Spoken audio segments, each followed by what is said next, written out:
Assalamualaikum warahmatullahi wabarakatuh. Innal hamdalillah nahmaduhu wa nasta'inuhu wa nastahdihi wa nastaghfiruh wa na'udzu billahi min shururi anfusina wa min sayyiati a'malina. Man yahdihillahu fala mudilla lahu ومن يضلل فلا هادي له أشهد أن لا إله إلا الله وحده لا شريك له وأشهد أن محمدا عبده ورسوله اللهم صل وسلم على محمد وعلى آله وصحبه والتابعين بإحسان إلى يوم الدين. Amma ba'd. Rabbi syarah li sadri, wahai Tuhanku, lapangkanlah dadaku ini, wa yassir li amri, dan permudahkanlah urusanku, wahlul 'uqdatam min lisani, dan uraikanlah kekeluhan lidahku, yafqahu qawli, supaya mereka memahami kata-kataku ini. Rabbi zidni ilma, wahai Tuhanku, tambahkanlah ilmu kepadaku. Allahumma faqihna fid din, ya Allah, kurniakan kepada kami kefahaman tentang agama. Wa 'allimna at-ta'wil, dan ajarkanlah kepada kami kefahaman mengenai Al-Quran. Wahdinas siratal mustaqim, dan tunjukkan kepada kami jalan Engkau, jalan yang lurus. Amin ya rabbal alamin. Saudara-saudari, sahabat sahabiah, muslimin muslimat, mudah-mudahan kita semua pada malam ini dirahmati dan diberkati oleh Allah Subhanahu wa taala. Tajuk kita pada malam ni ialah berkenaan dengan kisah Bal'am bin Ba'ura. Itu mengikut nama yang disebut oleh ramai di kalangan mufassirun, dan kita ambil kisah ni sebahagian besarnya daripada kitab Tafsir Al-Azim oleh Imam Ibn Kathir rahimahullahu ta'ala, yang mana kita ambil pada sahih tafsir Imam Ibn Kathir yang disusun oleh Syekh Safiur Rahman Al-Mubarakfuri, yang mana dalam kitab sahih tafsir Imam Ibn Kathir ini telah dibuat apa yang kita panggil sebagai semakan semula yang dilakukan oleh Syekh Safiur Rahman Al-Mubarakfuri. Maka mudah-mudahan dengan kita mengambil rujukan ini, kalaupun mungkin kita sukar untuk menapis 100% cerita-cerita yang mungkin dipertikaikan oleh ulama, sekurang-kurangnya kita dapat meminimalkan riwayat-riwayat yang tidak kuat ataupun yang dipertikaikan oleh ramai di kalangan para ulama. Baik, Bal'am bin Ba'ura, sidang hadirin mukminin, mempunyai kaitan dengan istilah yang kita panggil pada zaman ini sebagai ulama penunggang agama ataupun ulama yang menjual agama. Tajuk ni sangat penting untuk kita sama-sama bincang, untuk sama-sama kita teliti, kerana kita tidak boleh selama-lamanya berada dalam zon yang selesa, comfort zone. Bal'am bin Ba'ura, Bal'am bin Ba'ura, itu nama Bal'am bin Ba'ura. Bal'am bin Ba'ura adalah nama yang banyak disebut dalam kitab-kitab tafsir. Jadi malam ni kita banyak rujuk kepada sahih Imam Ibn Kathir yang disusun oleh Syekh Safiur Rahman Al-Mubarakfuri, tokoh yang sama yang menyusun contohnya kitab Ar-Rahiqul Makhtum, kitab sirah. Jadi dia dah tapis. Kita tak mahu sebagaimana yang saya sebut tadi, kita tak mahu cerita-cerita yang banyak bercampur aduk dengan cerita yang tidak sahih. Kita mungkin sukar untuk tapis secara 100%, tapi sekurang-kurangnya kita meminimalkan, kan? Meminimalkan, membawa kisah-kisah yang dipertikaikan oleh para ulama. Baik, kisah Bal'am bin Ba'ura sebagaimana yang saya sebut tadi sangat penting untuk kita pelajari dan kita ambil i'tibar, kerana istilah ulama penunggang agama, ulama yang menjual agama dan seumpamanya itu, ada satu istilah yang kita tak boleh pandang ringan. Sebabnya ia telah berlaku zaman dahulu, kan? Dia telah berlaku pada zaman dahulu, dan Allah Subhanahu wa taala membawa kisah ni contohnya dalam surah Al-A'raf ayat 175 hingga 176. Jadi sudah tentulah ia adalah satu kisah yang mana Allah Subhanahu wa taala mahu supaya kita mengambil pengajaran yang sangat berguna daripadanya, supaya ianya tidak berlaku kepada kita. Kita tak boleh selama-lamanya menganggap bahawa benda ni tak berlaku pada kita. Kita tak boleh sewenang-wenangnya kata ini dah aku tak buat benda-benda macam ni, ataupun geng aku tak buat benda-benda macam ni. Sebab nanti kita akan tengok bagaimana kisah ini yang diceritakan oleh Allah Subhanahu wa taala kemudian dibawakan riwayat-riwayat yang lain yang menyokong huraian ataupun tafsiran itu oleh para mufassirun, menunjukkan kepada kita bahawa manusia ni peringkat awal memanglah dia tolak, kan? Dia tak mau dunia dan sebagainya, dia kata dia berpegang teguh kepada agama, tapi akhirnya dia melakukan perkara yang dimurkai oleh Allah Subhanahu wa taala. Jadi kisah ni sangat penting untuk kita ambil pelajaran daripadanya. Baik, kita mulakan dengan surah Al-A'raf ayat 175 hingga 176. Firman Allah Ta'ala, a'udzu billahi minasy syaithanir rajim. Watlu 'alaihim naba'al ladzi atainahu ayatina fansalakha minha fa'atba'ahu asy-syaitan fakana minal ghawin walau syi'na larafa'nahu biha walakinnahu akhlada ilal ard wattaba'a hawah famathaluhu kamathalil kalb in tahmil alayhi yalhath أو تتركه يلهث ذلك مثل القوم الذين كذبوا بآياتنا فاقصص القصص لعلهم يتفكرون. Dan bacakanlah kepada mereka, Allah Ta'ala kata, watlu alaihim naba'al ladzi atainahu ayatina, dan bacakanlah kepada mereka berita orang yang telah kami berikan ayat-ayat kami. Apa dia? Iaitu pengetahuan tentang Alkitab kepadanya. Allah Ta'ala bagi kepada dia ilmu, kan, berkenaan dengan apa yang terkandung dalam kitab suci kepadanya. Kemudian dia berlepas diri daripada ayat-ayat itu. Dia alim, dia satu orang yang sangat alim, well versed dengan apa yang diajarkan oleh Allah. Lepas tu dia melepaskan diri dia daripada ayat-ayat itu. Lalu dia diikuti oleh syaitan. Syaitan datang, goda dia sampai dia tergoda. Maknanya syaitan duk follow dia, duk usaha untuk menyesatkan dia sehingga dia tergoda. Maka jadilah dia di kalangan orang-orang yang sesat. Dan sekiranya kami menghendaki, nescaya kami tinggikan darjatnya dengan ayat-ayat itu. Mana Allah Ta'ala boleh muliakan kita dengan ilmu dia, dengan ajaran Allah, tetapi dia cenderung kepada dunia dan dia mengikuti keinginannya yang rendah itu.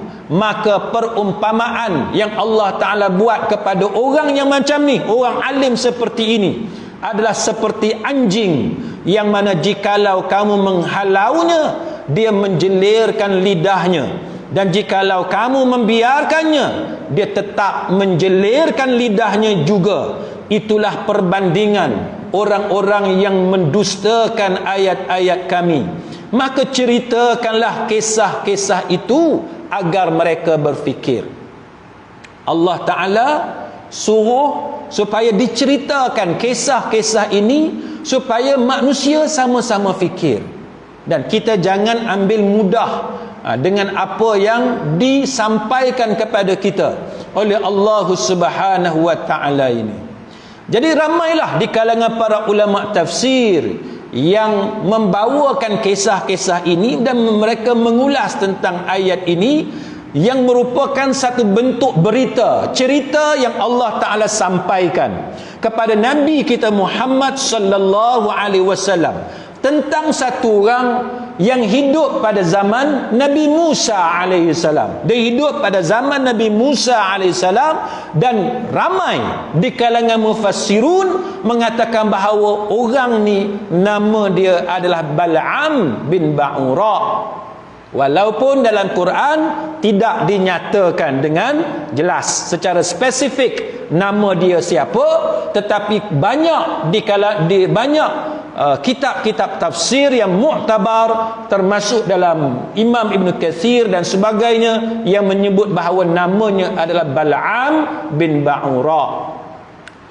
Maka antara kisah yang diriwayatkan oleh Al-Imam Ibn Katsir rahimahullahu ta'ala ada contohnya yang diriwayatkan oleh Muhammad bin Ishaq bin Yasar yang menceritakan daripada Salim bin An-Nadr. Dia kata bahawa Nabi Musa alaihissalam, kisah ni dia berlaku ketika mana Nabi Musa alaihissalam dia sampai di satu tempat kawasan Bani Kanaan, iaitu termasuk di dalam tanah Syam, yang mana di tempat itu adanya orang alim ini, ulama ini yang namanya Bal'am bin Ba'ura. Dia hidup di situ. Baik, apa yang berlaku tuan-tuan sekalian? Kaum dia, orang kampung dia pergi berjumpa dengan Bal'am dan bagi tahu kepada Bal'am, wahai Bal'am, Musa bin Imran, Nabi Musa alaihissalam telah hadir di tengah-tengah Bani Israel. Dia muncul di kalangan Bani Israel dan dia sekarang datang untuk mengusir kami. Maka sesungguhnya kami adalah kaummu dan kami tidak ada tempat tinggal, sedangkan engkau ada satu orang yang doanya sangat mustajab. Doa yang kalau engkau minta, Allah Ta'ala akan tunaikan. Maka dia kata engkau keluarlah dan berdoalah kepada Allah supaya Allah Ta'ala timpakan keburukan kepada Musa dan pengikut-pengikut dia. Tuan-tuan, ini satu contoh yang kita kena tahu. Contoh yang kita kena tahu. Apa dia? Kita bukan nak kata pada orang, kan? Kita bukan nak tujukan cerita ni kepada orang. Walaupun memanglah kita juga perlu memberi nasihat kepada orang lain. Tapi yang lebih penting daripada itu ialah kita tuju benda ni kepada diri kita sendiri, kan? Kepada diri kita sendiri. Apabila kita sentiasa berdoa kepada Allah, tidak semestinya itu tanda bahawa kita selama-lamanya baik. Sebab dalam kisah ni tuan-tuan sekalian, orang jahat pun dia juga berdoa kepada Allah, tapi dia doa mengandungi maksiat, benda yang dilarang oleh Nabi sallallahu alaihi wasallam, benda yang sepatutnya dia tak boleh buat. Tidak selama-lamanya orang yang menyebut nama Allah orang baik, walaupun secara umumnya yes, dia orang baik. Tapi ada ketikanya orang yang menyebut nama Allah, dia menyebut nama Allah di tempat yang salah dan dengan cara yang salah. Contoh kita tengok dalam masyarakat kita pun senang, mudah untuk kita faham. Tuan-tuan biasa tengok kan, artis dia menyanyi, dia dedah aurat dan sebagainya, tapi bila dia bercakap pasal jualan album dia, pasal jemputan dia untuk show dan sebagainya, dia akan sebut alhamdulillah rezeki dia banyak tahun ni, dia kata. Kan? Dia kata rezeki dia banyak tahun ni. Dia sebut alhamdulillah. Dia sebut alhamdulillah tapi pada tempat dan cara yang salah. Walaupun dia menyebut alhamdulillah, tapi rezeki dia tu haram. Kerana bila dia menyanyi, dia berjoget, dia menyanyi dan berjoget dengan cara yang dilarang oleh Allah Ta'ala. Mendedahkan aurat, memakai pakaian yang menjolok mata. Tapi bila dia dapat rezeki, dia kata alhamdulillah. Maka alhamdulillah itu adalah alhamdulillah yang salah. Sama dengan doa. Sama dengan doa, semayang hajat dan sebagainya, tuan-tuan sekalian. Walaupun secara umumnya orang yang berdoa, orang yang semayang itu secara umum dan zahirnya dia orang baik. Tapi kisah ni menunjukkan kepada kita bahawa ada ketikanya orang yang berdoa kepada Allah, dia orang jahat. Hajat dia hajat yang dimurkai oleh Allah. Benda yang dia minta kepada Allah adalah benda yang dimurkai oleh Allah. Ini antara benda yang kita kena ambil pelajaran, tuan-tuan sekalian. Baik. Maka dalam kisah ni, tuan-tuan sekalian, mereka meminta kepada Bal'am supaya Bal'am meminta kepada Allah agar Nabi Musa dan pengikut-pengikutnya itu dimusnahkan oleh Allah Subhanahu wa taala. Maka apa yang berlaku, tuan-tuan? Kali pertama pengikut-pengikut ataupun kaum Bal'am, bila dia berjumpa dengan Bal'am kali pertama, Bal'am kata apa? Bal'am kata, kecelaka engkau, dia kata. Kamu ini semua celaka. Sebab apa Bal'am kata celaka? Dia kata Nabi Musa alaihissalam, dia adalah Nabi Allah. Dia adalah Nabi Allah. Yang mana dia itu, Musa alaihissalam, disertai oleh malaikat-malaikat Allah dan disertai oleh orang-orang yang beriman. Ini cerita dia. Bal'am kata, celaka kamu semua. Musa itu disertai oleh malaikat-malaikat Allah dan disertai oleh orang-orang yang beriman. Mustahil bagiku, bagaimana mungkin untuk aku berdoa kepada Allah supaya Allah Ta'ala membinasakan mereka. Macam mana nak binasakan Musa alaihissalam sedangkan Musa alaihissalam disertai oleh malaikat-malaikat Allah, sedangkan Musa alaihissalam disertai oleh orang-orang yang baik, dia kata. Maka dia kata, sedangkan benda yang aku ada ni, apa yang aku dapat, iaitu doa aku yang mudah ditunaikan oleh Allah, semuanya itu daripada Allah Subhanahu wa taala. Tuan-tuan nampak tak? Itu pusingan yang pertama. Itu pusingan yang pertama.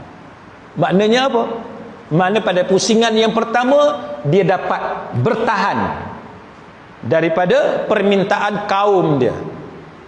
Pusingan yang pertama, dia akui bahawa kelebihan yang ada pada dia, doa dia yang mudah ditunaikan oleh Allah, itu memang anugerah Allah kepada dia, dan tidak mungkin untuk dia berdoa supaya Musa alaihissalam dihancurkan oleh Allah Subhanahu wa taala.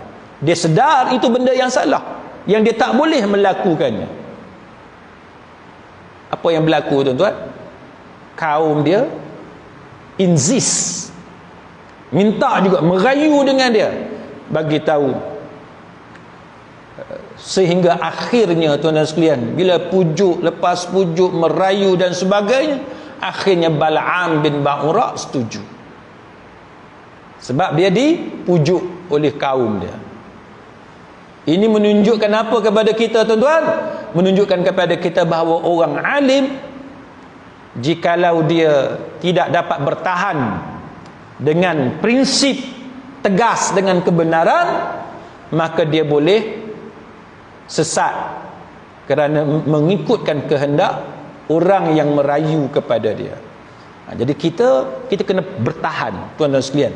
Kita kena bertahan supaya kita tidak terpedaya dengan pujuk rayu pengikut-pengikut kita ataupun orang-orang kampung kita. Maka akhirnya Bal'am, dia naik keldai dia pergi ke atas bukit yang tinggi. Dari atas tu dia boleh nampak, dia boleh nampak Bani Israel. Dia boleh nampak Bani Israel, kumpulan Bani Israel dia boleh nampak. Kemudian keldai dia berjalan, kan, berjalan beberapa langkah. Lepas tu keldai dia ni pun macam berat nak pergi. Dia pukul keldai dia, kan, dia pukul keldai dia. Lepas tu dia naik keldai dia. Dia berjalan lagi, tak dapat pergi jauh, kan. Keldai itu buat perangai, kan. Keldai dia buat perangai, keldai dia berjalan pelan-pelan apa semua. Kemudian keldai dia buat problem, dia pukul keldai dia lagi, sehingga akhirnya dia pukul dengan cara yang memudaratkan. Dia seksa keldai dia itu. Kemudian akhirnya Allah Subhanahu wa taala mengizinkan kepada keldai itu untuk bercakap kepada Bal'am. Dia kata, celaka engkau Bal'am, ke mana hendak engkau pergi? Tidakkah engkau melihat bagaimana malaikat menolakku? Apakah engkau pergi untuk menentang Nabi Allah dan orang-orang yang beriman, untuk mendoakan kebinasaan kepada mereka? Tapi Bal'am dia tetap meneruskan hasrat dia itu. Dia pukul keldai dia itu, dia paksa keldai dia untuk terus berjalan, sehingga sampai di satu bukit yang mana sebahagian mufassirun kata bukit tu nama dia Husban. Naik atas bukit Husban, dan dia menghadap kepada pasukan Bani Israel yang dipimpin oleh Nabi Musa alaihissalam. Kemudian dia mendoakan, dia start untuk doakan kemusnahan ke atas Nabi Musa alaihissalam. Tapi apa yang berlaku? Dia jadi terbalik. Iaitu kemudiannya dia bukan mendoakan kemusnahan kepada Nabi Musa dan pengikut-pengikut Nabi Musa alaihissalam, tapi sebaliknya dia mendoakan kebinasaan terhadap orang kampung dia. Jadi terbalik.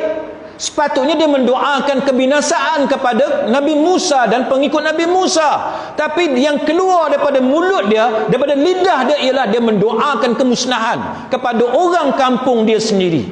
Itu yang disebut oleh sebahagian mufassirun, bagaimana Allah Subhanahu wa taala membalikkan lidah Bal'am bin Ba'ura. Dan kemudiannya bila dia mendoakan kebaikan, dia mendoakan kebaikan untuk Bani Israel yang mengikuti Nabi Musa alaihissalam.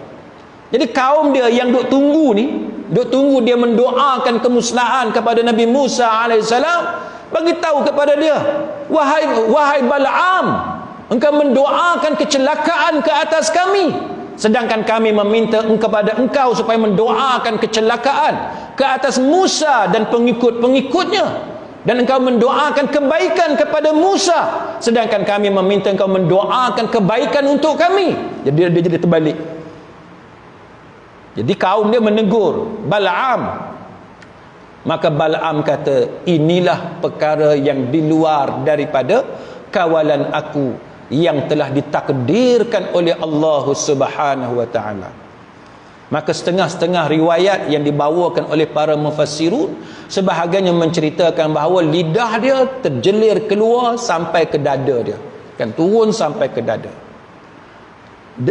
Lidah terjelir sampai ke dada keluar ni, tuan-tuan boleh tengoklah. Kalau tuan-tuan tanya orang yang jaga banduan, kan, hukum gantung sampai mati dan sebagainya, tuan-tuan boleh tengok, boleh dengar bagaimana mereka menceritakan. Kalau dulu-dulu tuan-tuan boleh tengok macam mana pengalaman mereka melihat mayat-mayat banduan yang boleh terjelir keluar, lidah tu panjang, macam-macam, mengerikan, kan? Keadaan itu sangat mengerikan. Maka inilah yang berlaku kepada Bal'am bin Ba'ura. Lalu dia kata apa? Bal'am bila dia menyedari lidah yang dia ucapkan itu, perkataan lain yang dia maksudkan, lain yang keluar. Lepas tu bila dia menyedari bahawa lidah yang dia ucapkan itu terjelir keluar ke dada dia, maka dia mengatakan bahawa telah hilang daripada aku dunia dan juga akhirat. Dia kata habislah dia, musnahlah dia. Dunia dia musnah, akhirat dia musnah. Dia kata maka tidak ada lagi sisa bagiku segala tipu daya. Maka dia kata, aku buat tipu daya ini untuk kamu semua. Maka bila dia menyedari bahawa dia dah terlajak, dia menyedari bahawa dia telah dimurkai oleh Allah Ta'ala, cuba tuan-tuan tengok apa dia buat. Sebagaimana yang disebut dalam Sahih Tafsir Imam Ibn Katsir, dia kata dia ajar pula kepada kaum dia supaya hiasilah kaum wanita, supaya kaum wanita itu nampak cantik dan menggoda. Akhirnya bila dia sedar, dia mendapat kemurkaan Allah, dia ajar kaum dia supaya buat jahat. Tuan-tuan, benda macam inilah yang duk berlaku dalam masyarakat kita. Benda macam inilah, walaupun bukan exactly macam ni, tapi elemen-elemen macam inilah yang berlaku kepada sebahagian daripada kita. Bila dia menyedari bahawa dia dah terlajak melakukan kesilapan, melakukan sesuatu kesalahan, dia bukan kata nak U-turn taubat. Dia bukan kata nak stop setakat itu, berhenti, aku tak mau buat dah, aku nak taubat, aku nak jadi orang baik. Itu yang sepatutnya dia lakukan. Tetapi Bal'am, dia melakukan kesilapan demi kesilapan. Dia menyedari bahawa Allah Ta'ala memurkai dia, maka dia tidak berhenti setakat itu, dia terus mengajar kepada kaum dia supaya terus melakukan kejahatan. Apa dia kejahatan yang diajar kepada kaum dia? Dia ajar supaya kaum dia hiasi kaum wanita ni pakai cantik-cantik, pakai supaya nampak aurat menggiurkan, boleh menggoda orang. Bagilah perhiasan kepada wanita ini, kemudian gerakkan wanita-wanita ini supaya pergi kepada pasukan tentera yang diketuai oleh Nabi Musa AS, kononnya untuk jual barang-barang tu, kononnya. Dan arahkan kepada wanita-wanita ini, kalau ada lelaki yang ajak berzina, maka jangan tolak. Siapa yang ajar ni tuan-tuan sekalian? Yang ajar ini adalah Bal'am bin Ba'ura. Hari ni tuan-tuan, bukankah ada tok-tok guru, ustaz-ustaz, guru agama, penceramah agama yang mengajar benda-benda yang tak baik kepada masyarakat? Ada. Yang menyesatkan masyarakat, yang mengambil kesempatan daripada kejahilan masyarakat. Benda inilah yang duk berlaku. Dan inilah juga yang dilakukan oleh Bal'am bin Ba'ura. Dia bukan kata menyesal dengan kesilapan dia, malah dia mengajar kepada kaum dia supaya kaum wanita mereka ini berzina, supaya menggoda tentera-tentera yang menyertai Nabi Musa AS. Jadi kaum wanita ni pergi, yang ada satu orang perempuan ni tuan-tuan sekalian, daripada kalangan kaum Kana'aniyun. Sebahagian ulama tafsir kata perempuan ni nama dia Kisbi. Perempuan ni nama Kisbi, anak kepada satu orang tokoh kaum dia. Lalu dia jalan, dia pergi, dia terserempak dengan salah seorang tokoh Bani Israel yang bernama Zamri bin Shalum. Zamri bin Shalum ni dia seorang tokoh daripada keturunan Syamun bin Yaqub bin Ishaq bin Ibrahim. Maka bila Zamri ini dia melihat Kisbi, maka dia pergi kepada perempuan itu, dia pegang tangan perempuan itu dan dia pergi kepada Musa AS sambil membawa perempuan itu, dan dia kata, sesungguhnya aku menyangka engkau akan mengatakan ini haram ke atasmu, dan jauhilah dia. Tokoh ni, tokoh Bani Israel, dia bawa perempuan ni, dia pergi jumpa dengan Nabi Musa AS. Dia kata, kamu akan kata perempuan ni ini haram atas kamu, jauhilah perempuan ini. Maka apa kata Nabi Musa AS kepada Zamri bin Shalum? Nabi Musa kata, ya, perempuan ini haram bagi kamu, jangan dekati dia, jangan mendekati perempuan ini. Lalu Zamri bin Shalum kata apa? Dia kata, demi Allah, aku tidak akan mentaati kamu dalam perkara ini. Lalu dia bawa perempuan ni masuk dalam khemah dia, dan dia berzina dengan perempuan ini, sehingga menyebabkan Allah Ta'ala menurunkan wabak di tengah-tengah Bani Israel pada ketika itu. Sebab tu sebahagian ulama tuan-tuan sekalian mengatakan bahawa wabak ni dia turun, antara sebab wabak itu turun dalam keadaan yang dahsyat apabila zina itu berlaku secara berleluasa. Bila zina berlaku di kalangan manusia secara berleluasa, tanpa kawalan, dah tak ada rasa malu dan sebagainya, maka wabak akan diturunkan oleh Allah Subhanahu wa ta'ala. Cuma kita tuan-tuan, adab kita sebagai orang yang beriman, sebagai hamba Allah, kita tak boleh memandai-mandai, bercakap dengan cara jazam, dengan cara pasti. Kita tak boleh kata COVID ni dosa, akibat dosa kita berzina. Tak boleh cakap secara pasti. Kita hanya boleh kata kemungkinan. Kita hanya boleh kata berdasarkan kepada apa yang disebut oleh para ulama, antara kemungkinan faktor kenapa berlakunya bencana ini. Itu adab kita dengan Allah Subhanahu wa taala. Kita tak boleh bercakap secara pasti kerana kita tidak berhubung dengan Allah. Allah Taala tak cerita kepada kita bahawa wabak Covid ni sebab manusia berzina, tidak. Tapi kita boleh sebut kemungkinan. Kan? Itu adab kita dengan Allah Subhanahu wa taala. Maka ada satu orang kanan kepada Nabi Musa alaihissalam, nama dia Finsas bin Al-Izar bin Harun.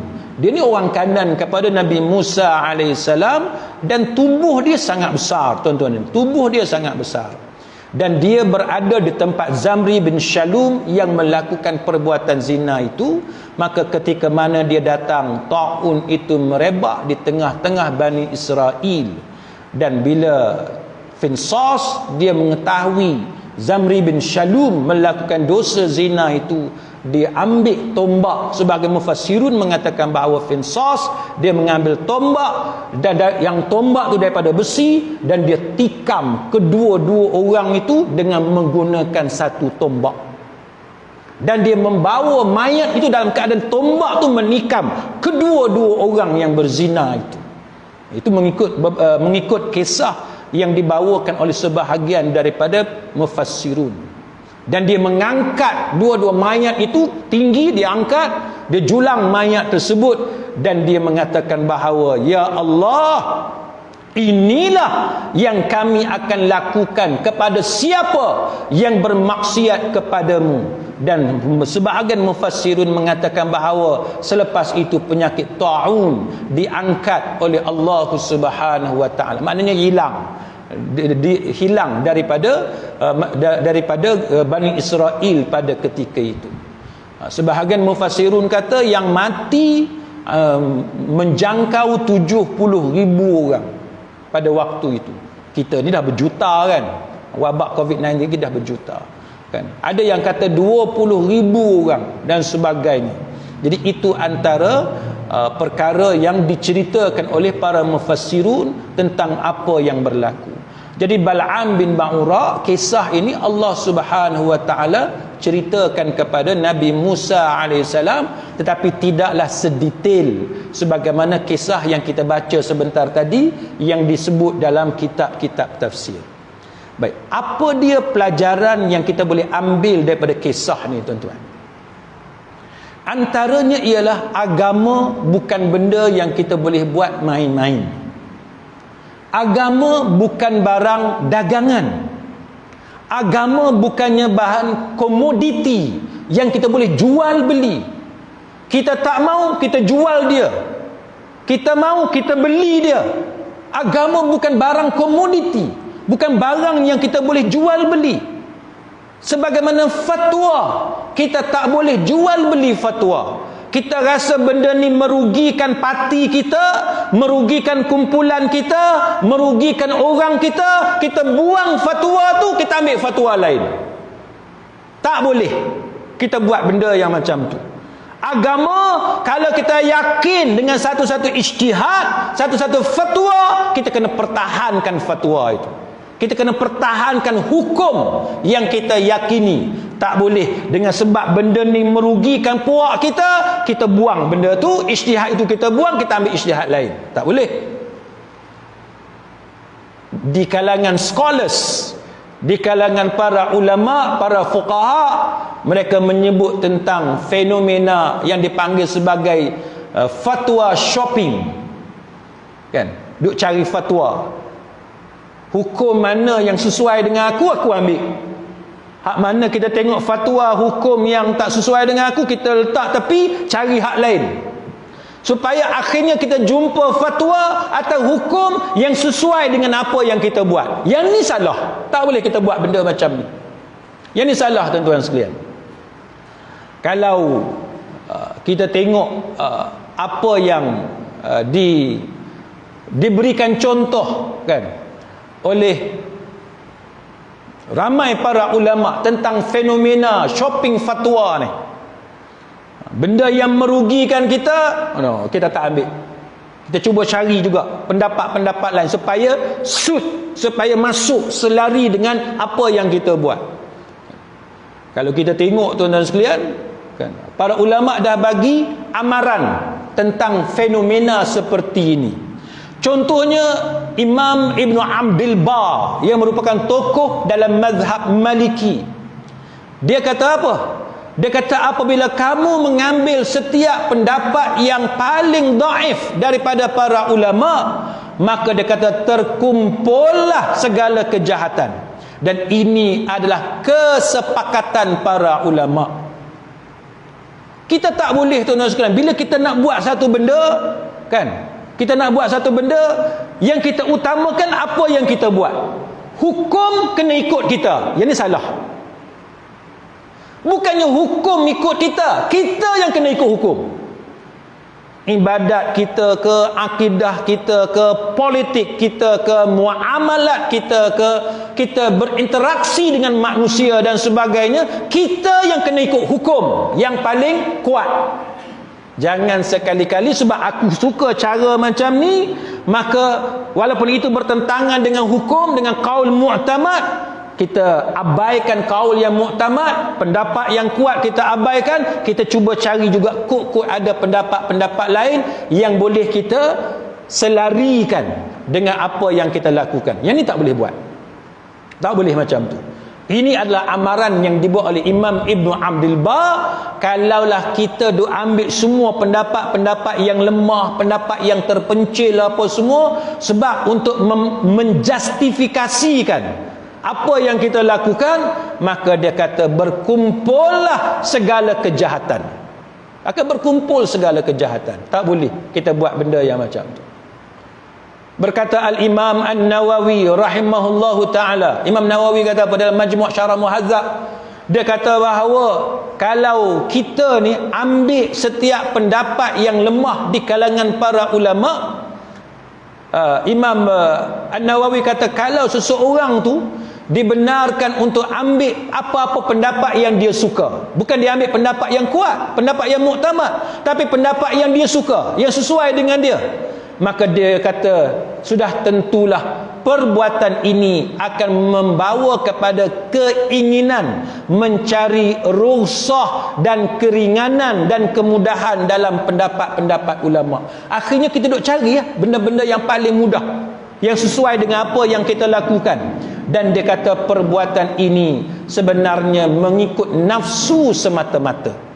Jadi ikut nafsu, kan, kita tak boleh biarkan keadaan seperti ini. Dan seseorang tu akhirnya akan mudah nak pilih yang ni halal ke, yang ni haram ke dan sebagainya, sebab banyak pendapat, kan, sebab ada banyak pendapat. Dan dia kata ini akan menyebabkan terungkainya, kan, taklif syarak ke atas kita. Maka yang tu tak dibenarkan oleh Al-Imam An-Nawawi rahimahullahu ta'ala. Tak boleh, kan, kita tak boleh buat macam tu. Dan itulah juga yang disebut oleh Al-Imam Asy-Syatibi rahimahullahu ta'ala. Dia kata kalaulah kita ni ambil benda-benda yang lemah, benda yang mudah, dia kata tanpa berdasarkan kepada dalil syarak, dia kata Imam Ibn Hazm telah menyebut tentang ijma' di kalangan para ulama, ini adalah satu bentuk kejahatan. Ini satu bentuk kejahatan dan ini tidak dibenarkan dalam agama. Tak boleh, tak dibenarkan dalam agama. Contoh, tuan-tuan sekalian, kita tengok apa dia contoh. Contohnya Al-Imam Az-Zahabi rahimahullahu ta'ala, dia sebut dalam kitab Siyar A'lamin Nubala, dia kata apa? Dia kata sesiapa yang mencari benda mudah dalam hidup dia, pendapat-pendapat yang ada dalam mazhab, benda yang mudah, sedangkan itu adalah kesilapan ulama mujtahid, dia kata maka agama dia makin tipis. Agama dia makin tipis. Maka dia kata contoh yang disebut oleh Al-Imam Al-Auza'i rahimahullahu ta'ala. Dia kata apa? Sesiapa yang mengambil pendapat ulama Mekah yang membenarkan nikah muta'ah. Tuan-tuan nak cari ulama yang kata boleh nikah muta'ah? Ada? Walaupun hampir ijma', walaupun jumhur ulama kata telah dimansuh, tapi tuan-tuan nak cari pendapat yang kata ada nikah muta'ah. Sebagaimana pendapat ulama Syiah, ada pendapat ulama Mekah yang kata boleh. Sebab tu yang kita sebut sebelum ini, ada riwayat yang menyandarkan kepada Atta bin Abi Rabah yang kata muta'ah adalah masih kekal, hukum dia dibenarkan. Kalau kita nak ambil pendapat yang macam tu, maka muta'ah pun halal, muta'ah pun boleh. Kalau dia kata lagi kan, Al-Auza'i kata kalau kita nak ambil yang mudah, maka pendapat ulama Iraq, ulama Kufah tentang halalnya arak. Mazhab Hanafi tuan-tuan, ulama-ulama Iraq, Kufah, dia lain sikit. Bagi dia yang tak boleh tu kalau anggur kan, kalau dari kurma Bali, yang tu tak boleh. Tapi kalau dia ada satu minuman yang kita minum sikit, kebiasaannya tidak memabukkan, maka ulama-ulama ini, ulama Hanafiyah, dia kata boleh minum arak selagi tidak memabukkan. Maka kalau itulah cara kita, tuan-tuan sekalian, rosak agama ni. Agama ini akan rosak. Lepas tu dia kata, Al-Auza'i kata, lalu kita mengambil pendapat sebahagian ulama Madinah yang membenarkan nyanyian yang melalaikan. Menyanyi pun boleh kan, menyanyi yang melalaikan pun boleh dan sebagainya. Maka dia kata ini akan mengumpulkan kejahatan. Sebab tu kita tengok tuan-tuan sekalian, ada tok-tok guru kan, ada tok-tok guru, ustaz-ustaz yang mengamalkan nikah mut'ah. Mereka ini mengambil kesempatan di atas kelemahan kaum wanita. Ada janda yang datang mengaji ke kan, ada orang perempuan yang duk tanya soal agama dan sebagainya, mereka ambil kesempatan daripada kelemahan kaum wanita. Yang wanita ni pula memang dia sukalah dengan ustaz itu dan sebagainya, maka saling ambil kesempatan di antara satu sama lain. Isteri ada di rumah, lalu mereka menghalalkan nikah muta'ah. Maka mereka tidak ubah sama seperti mana golongan Syiah yang membenarkan pernikahan muta'ah di kalangan mereka. Rosak agama tuan-tuan, rosak agama. Bila tanya dalil, dia kata ada dalil. Dia berpegang kepada tabi'in, ulama tabi'in Mekah, Atta bin Abi Rabah. Habis ya tuan-tuan. Bukan tidak ada hujah, dia ada hujah, dia ada nas. Tapi nas tersebut nas yang lemah. Hujah yang dia pegang tu hujah yang lemah, bukannya qaul mu'tamad. Tapi kalau nak cari, memang ada kan, memang ada riwayat yang disandarkan kepada Ibnu Abbas yang kata bahawa nikah muta'ah masih dibenarkan. Atta bin Abi Rabah masih dibenarkan nikah muta'ah. Habis tu rosak. Apa beza nikah muta'ah dengan zina kan? Sebab itu jumhur ulama dan sebahagian ulama kata hampir ijma', walaupun tidak ijma', hampir ijma' mengatakan bahawa nikah muta'ah adalah nikah yang telah dimansuhkan kan, tak boleh. Jadi itu contoh tuan-tuan sekalian, yang mana kita tak boleh kita mengambil kesempatan atas nama agama kan. Kita kena jujur dengan agama kan. Kita tak boleh dengan sebab jawatan kita kan, dengan sebab pangkat kita, dengan kemudahan orang bagi, maka kita cuba menggembirakan majikan kita, kita cuba menggembirakan bos kita sebagai contoh. Tak boleh kan. Memanglah kadang-kadang orang bagi keistimewaan kepada kita. Contoh siapa yang duduk dalam jawatan kuasa syariah kan, dalam institusi tertentu. Ini banyak dibincangkan tuan-tuan sekalian. Kita dapat allowance yang lumayan, kita dapat pelbagai kemudahan, dapat hotel yang mahal dan sebagainya tiket penerbangan yang mahal. Akhirnya bila kita diminta untuk memberikan pendapat kan tentang produk, kan tentang services dan sebagainya, kita akan berusaha mencari pendapat-pendapat yang boleh menggembirakan bos kita, kan, menggembirakan orang atasan kita. Ini jual agama, kan, ini menunggang agama. Tak boleh. Kita kena berani untuk mengatakan bahawa kalau yang ni haram, yang ni tak boleh, ya haram, ni tak boleh. Kita kena berani meminta supaya pendapat kita itu direkodkan, objection kita itu direkodkan.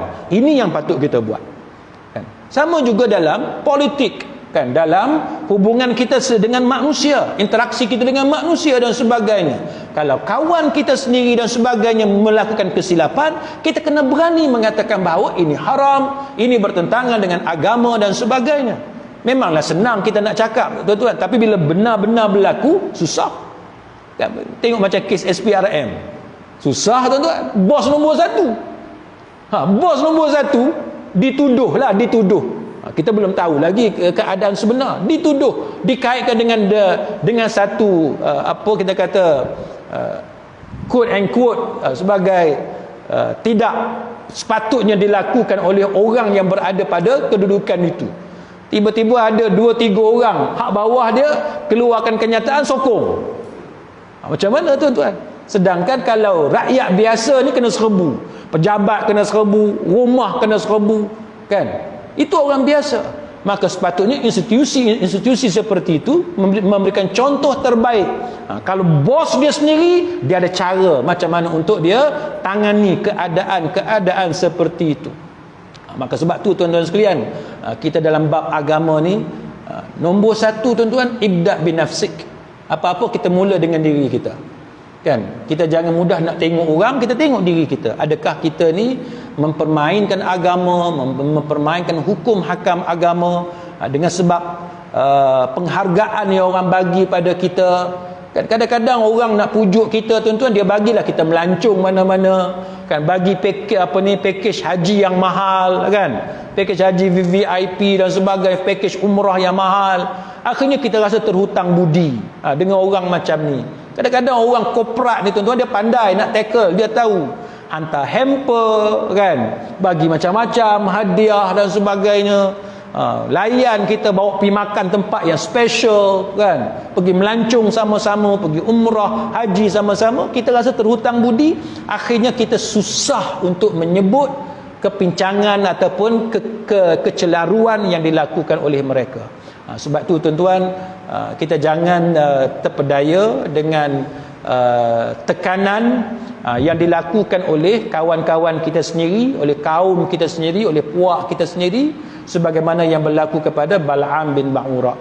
Dia mula-mula memang dia tak mau, tapi akhirnya bila kaum dia tekan dia, rayu, minta ulang dan sebagainya, akhirnya dia akur kepada kehendak kaum dia dan kemudian dia dibinasakan oleh Allah Ta'ala. Dalam keadaan dia tahu dia dibinasakan oleh Allah, dia tidak U-turn, dia tidak bertaubat cepat-cepat. Sebaliknya dia terus melakukan dosa di sisi Allah Ta'ala. Jadi kita yang penting, tuan-tuan, bila kita sedar kita dah tersilap, jangan terus melakukan kesilapan, tambah lagi dan tambah lagi dan tambah lagi. Jangan, kan? Kita tahu kita silap, kita stop, kita taubat kepada Allah, perbetulkan keadaan. Jadi mudah-mudahan, tuan-tuan sekalian, apa yang kita bincang pada malam ni sedikit sebanyak memberikan manfaat kepada kita semua, supaya kita mendapat taufik dan hidayah daripada Allah Ta'ala. Wallahu a'lam. Aqulu qawli hadza wa astaghfirullahal azim li wa lakum. Wassalamu alaikum warahmatullahi wabarakatuh. Subhanakallahumma wa bihamdik, asyhadu an la ilaha illa anta